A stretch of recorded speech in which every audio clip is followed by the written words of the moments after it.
косить свою траву. Потому что каждый раз я это делал, но там желание моя земля. Так чисто. Попросит, на, иди хочешь попробуй. А теперь сам хочу, мне не дают. Слава меня будет туда-сюда, пойдем щебень посмотрим, пойдем в магазин сходим, пойдем плитку, пойдем. Я говорю, Слава, я приехал, я еще у себя на участке не был, 3 часа или сколько мы тут находимся. Вообще вот. Куда он шел?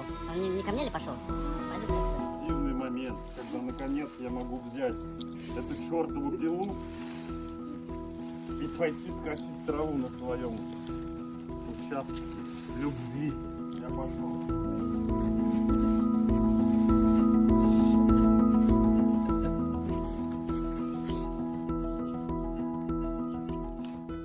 Комарья капец.